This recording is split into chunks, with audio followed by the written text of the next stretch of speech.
In the stillness of dawn, Taiwan's Patriot missile roars skyward. 4 seconds later, an explosion shatters the morning sky. Was it a malfunction or a warning of outdated defenses? As China looms, Taiwan faces unsettling questions of survival.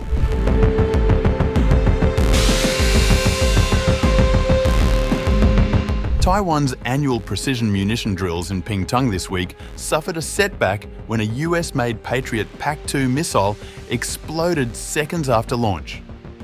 The malfunction occurred at 5:34 a.m. on August 22nd during a 2-day live-fire exercise intended to test the island's layered missile defenses. The missile detonated just 4 seconds after leaving the launcher. No injuries or collateral damage were reported, and another Patriot fired 1 minute later functioned as intended. Officials emphasized that the exercise continued successfully, but confirmed that an investigation has been launched to identify the cause.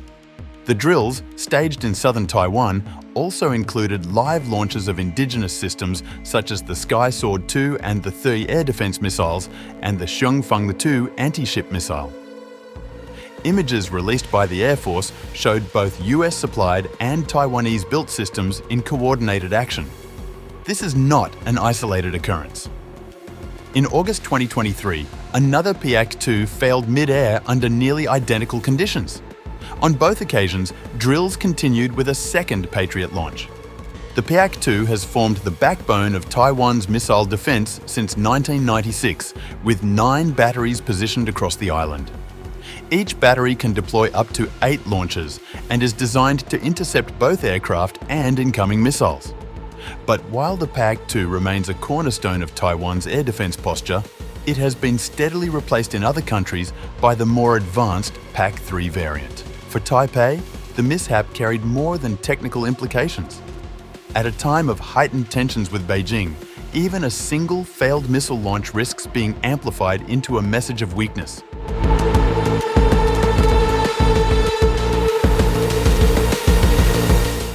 Taiwan's Patriot missile failure raises old questions. The timing of the Patriot malfunction could hardly have been more sensitive. China has intensified military pressure on Taiwan, staging regular drills and missile tests around the island. Beijing views Taiwan as its territory, despite never having ruled it, and has stepped up both military activity and propaganda efforts to undermine Taipei's defenses. Chinese state media quickly seized on the Patriot failure. Commentators portrayed it as evidence that Taiwan is overly reliant on outdated American equipment and lacks the capacity to maintain it. Zhang Jian, a professor of Taiwan affairs, described the mishap as proof of both the obsolescence of US systems and of Taiwan's limited technical expertise. Senior Colonel Zhang Xiaogang, spokesperson for China's Defense Ministry, took a broader line, framing the incident as symbolic of what he called the inevitable decline of Taiwan's resistance. I want to underline that the U.S. arms sales to Taiwan cannot change the strength contrast between the two sides of the Taiwan Strait, much less impede the historical and inevitable trend of China's reunification. For Beijing, the failed launch was a propaganda gift, one that coincided with preparations for its own September military parade, where it is expected to unveil new missile and drone technologies. The Patriot mishap, broadcast across Chinese outlets, was held up as proof that American promises of protection are unreliable and that Taiwan's defenses are fragile. Taiwan's Ministry of National Defense worked quickly to frame the malfunction as an isolated technical issue. Officials stressed that the broader drills demonstrated the effectiveness of Taiwan's indigenous systems, which performed without incident. Still, the episode highlighted how even a single failed launch can carry outsized political weight in the cross-strait information war.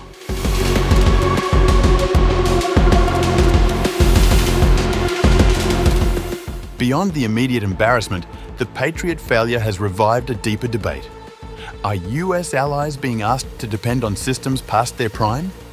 The Patriot family, produced by Raytheon and Lockheed Martin, has long served as the backbone of US and Allied air defense. The PAC-2 variant was originally designed during the late Cold War and gained fame during the Gulf War. But while effective against aircraft and some missiles, its technology lags behind the PAC-3, which features improved radar, mobility, and interception capabilities. Taiwan's continued reliance on PAC-2 batteries reflects both economic and political realities. Acquiring newer systems is expensive, and Taiwan's defense budget must balance investments across naval forces, fighter aircraft, and drone programs. At the same time, Washington calibrates arms sales carefully, aiming to bolster Taiwan's security without crossing thresholds that could provoke extreme backlash from Beijing. Supplying PAC-2 systems and upgrading them incrementally has long been a compromise solution. Yet repeated failures are eroding confidence. Analysts note that while the PAC-2 remains serviceable, its reliability under real-world pressure is increasingly questioned. Maintenance adds to the challenge. Keeping a decades-old system operational requires steady access to spare parts and technical expertise, both of which can be strained by political friction and supply chain limits. Washington is offering alternatives. Taiwan is slated to receive the National Advanced Surface-to-Air Missile System, NASAMS, in the coming years. Already deployed in Europe and in Ukraine, NASAMS would strengthen the defense of critical infrastructure and urban centers. The PAC-3 remains a future possibility, but its price tag is substantially higher. The debate extends beyond Taiwan. US partners in Asia and the Middle East continue to operate PAC-2 batteries, and similar questions about obsolescence recur in those regions as well. For many, the system still provides meaningful capability in layered defense. But Taiwan's high-profile failures underscore the risks of depending on technology nearly 3 decades old while facing an adversary racing ahead with newer missile systems. For Taipei, the dilemma is sharper. Each malfunction risks being weaponized in Beijing's information war. Every failure becomes a metaphor for weakness, even when drills otherwise succeed. That symbolism compounds Taiwan's need not only to modernize its systems, but also to reassure both domestic and international audiences that its defenses remain credible.